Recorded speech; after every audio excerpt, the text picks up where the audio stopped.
So this is Tyler with Hitman Farms, Oregon. We're out here in beautiful Southern Oregon, located in like the Eagle Point area. I'm 23. Yeah, so it's been a, not a long struggle, but it's definitely been a struggle to get to the point that we're at right now, and it's been fast evolving. Very blessed to be a part of this point in history and be right in the right area, Southern Oregon, Northern California, state of Jefferson. So, that's a part of history right here.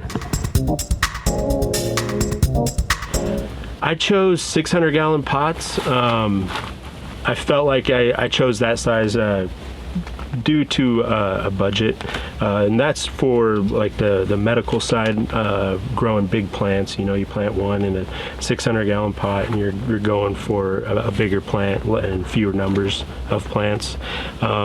If I was going to go for more of a sea of green style, I would definitely go with a smaller size pot, or I would plant several plants in a 600-gallon pot. I know there's people that go all the way up to 1,000 gallons. It just is, I guess, grower's preference, and I just chose the medium, 600.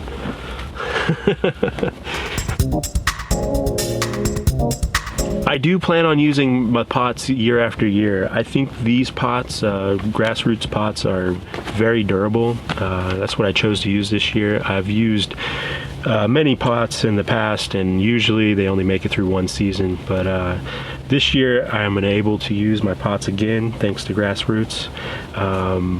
They have even held up to moving. I've put a forklift underneath some pots and I've moved some, so usually you can't do that with some pots, and found that to be kind of helpful this year, in some scenarios. And I normally don't like to do that, but you gotta do what you gotta do. Normally we don't move 600-gallon pots, but this year, unfortunately, we had a miscommunication with employees, and we had to move some pots, and so we used a forklift and got it underneath the pot, and the pot was durable enough to move it a little ways. And not recommended, but definitely grassroots pots held up to an incredible amount of force. I do recommend the tan pots over the black pots. Keeping your root zone cool is key for microbiology and all that. They don't want it to be 100 degrees plus. They want that to be a nice cool area where they can multiply. So definitely recommendation, use the tan pot over the black pot.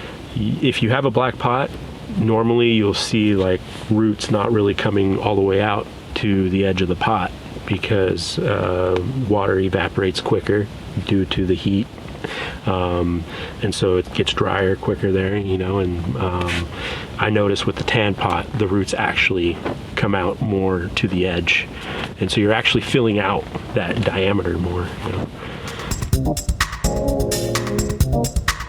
You got to use Rogue Soil, Southern Oregon brand. Simon, who owns Rogue Soil, is a very good friend of mine. He will treat you very well. He puts a lot of high quality ingredients in his soil.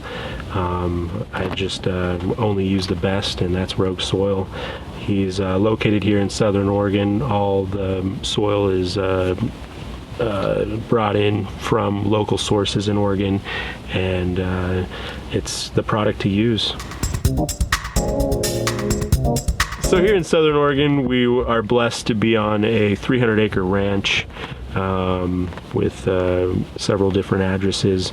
We have 2 licensed OLCC grows that are recreational. We went through a very extensive process with compliance and security cameras, alarm systems, fences, the whole nine, to be in compliance with the OLCC guidelines. That was an incredible achievement on the whole team. and that's our main focus for years to come, is to be licensed through the OLCC as more regulation comes into play. There is also medical on the property. We own a medical dispensary in Southern Oregon, Dabtown, USA, so we do grow medical as well to supply our dispensary. But in the future, I do see us going more towards the OLCC and the more regulated market. Hitman Farms Oregon uses a living soil type grow method. Sustainable organics is kind of our thought process. We use Southern Oregon bokashi as an input in our soil, and I highly recommend that for any grower to create a microbiology focus in their soil. Roots Organic products as well. We use their amendments. They have a foundation, an uprising grow, and an uprising bloom. It's a 3-part mix that we mix into our soil with the bokashi, as well as the rogue soil. That's our main base. If we see any deficiencies and we need to do some additives, we use some General Organic products, some of their CalMag products, and other sorts of things like that. Yes, we are big on our teas as well. We do a bokashi tea with kelp and a little bit of molasses for microbe life, and a couple other secret ingredients that I'm not going to let you know. So some other amendments we use is worm castings, and as well as Bews Compost, which is from Portland, Oregon. It's a very recommended product to use. It's I don't know if it's a newer product, but newer to me.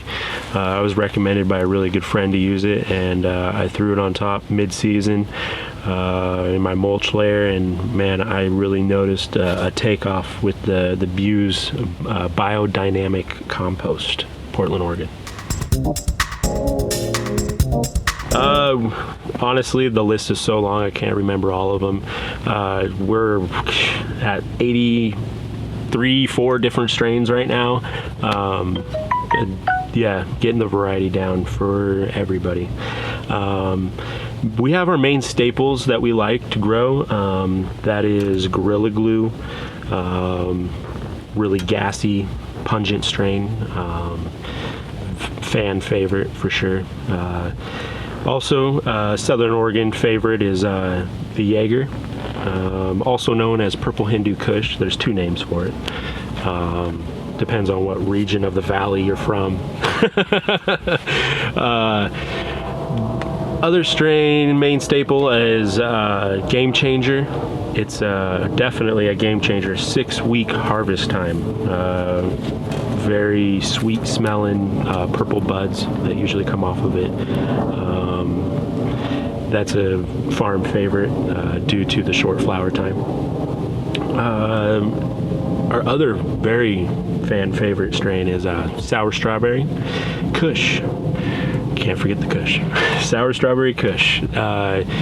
It's a 3-way cross that I got from a good friend. It's an OG crossed with a sour diesel crossed with a strawberry cough. So it's a 3-way cross. Very delicious. When we do it outside, it's comes out like an indoor product, you know, like very crystally, very light color with a little purple accent.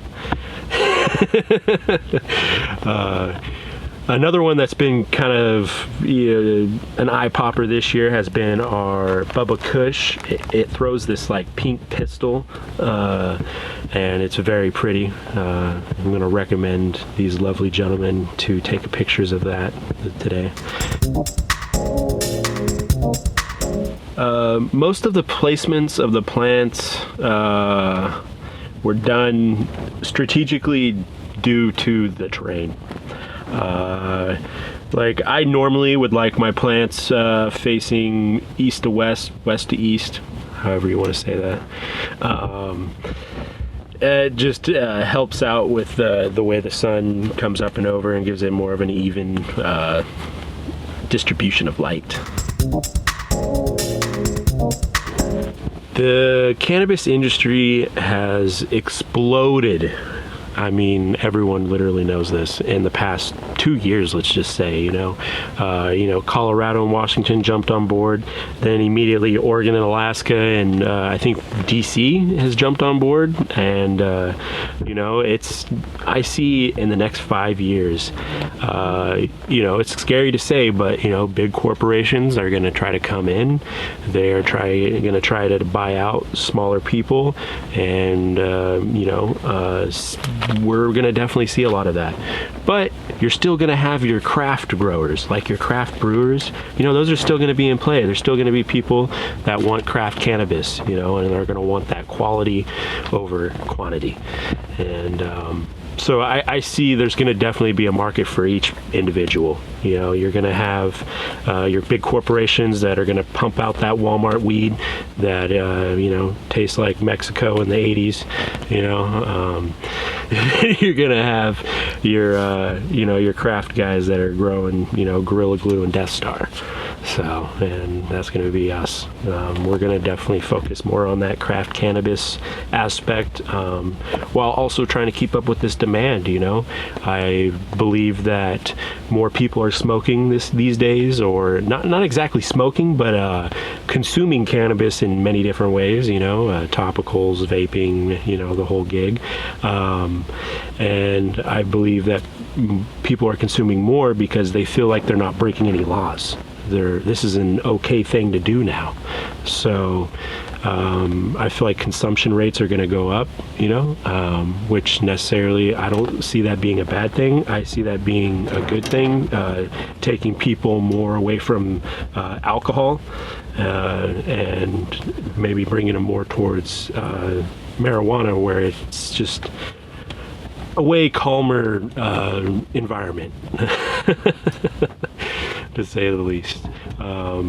Alcohol has definitely destroyed many lives, and when people get drunk, they usually don't become more friendly. They usually become mean, and tempered and whatnot. And when you smoke cannabis, you get hungry and want to go out to dinner, and then you want to come home and play some video games and go to sleep. What's the harm in that?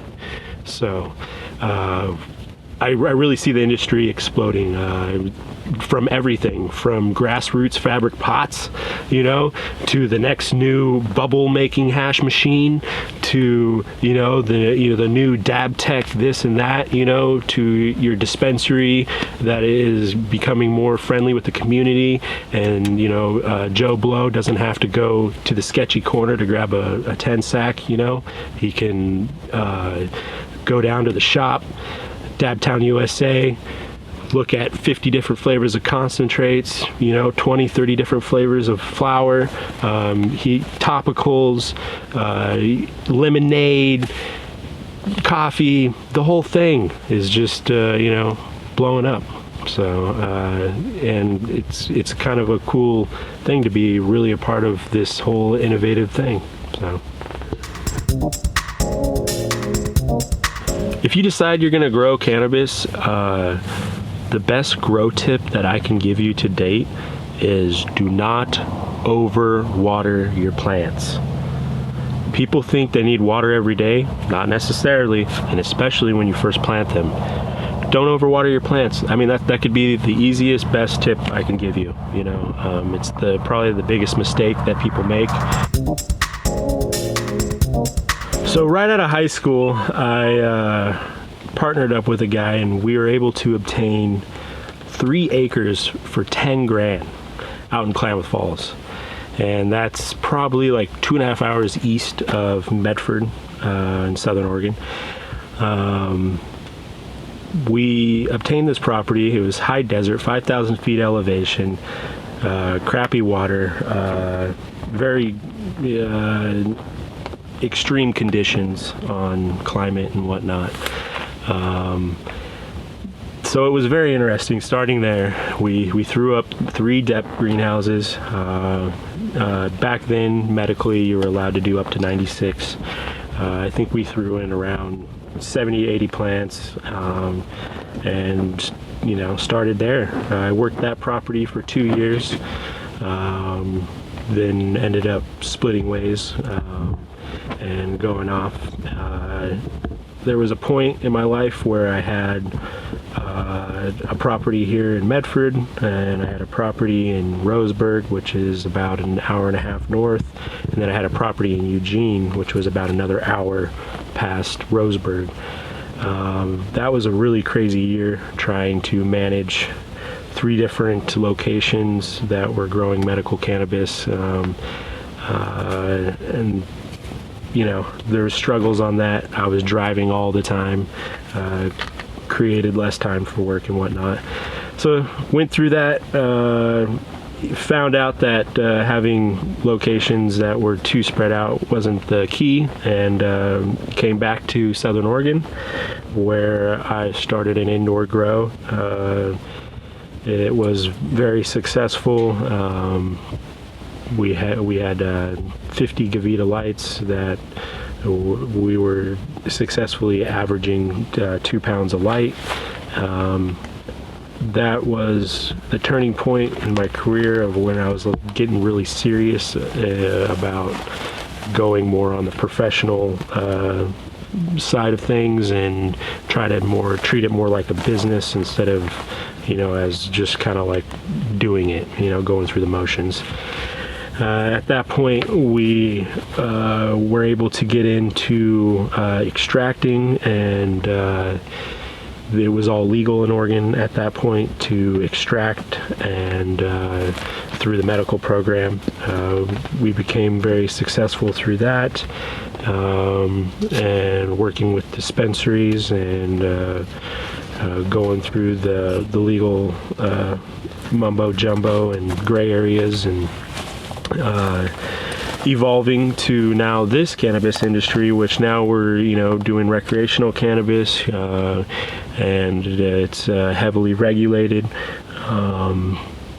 That was definitely the game changer this year. 2016 was the first year we were able to do any sort of recreational cannabis growing here in Oregon. In 2015, you were able to do sales of recreational cannabis starting July in 2015. So dispensaries are starting to sell the recreational cannabis, and now we are starting to grow the recreational cannabis. Dispensaries will be switching over from medical cannabis over to recreational cannabis, and you will not be able to sell both at one location. Whereas of now, you're allowed to do that. So there's a lot of changes still happening up here in Oregon. A lot of regulation that is being put in and pulled out. It's definitely being over-regulated, the recreational side, because it's such a new thing. And they definitely are overwhelmed. OLCC is. They didn't realize the influx of people from out of state that would come here to partake in this cannabis industry. It really has changed the whole dynamics of how the city runs. Now we have lots of construction going on for homes and roadways, because they're just getting too chaotic. And so it's really helped the economy. It's boosted it everywhere. Portland has had an extreme influx of people, and so it's been a great thing that Oregon took the step to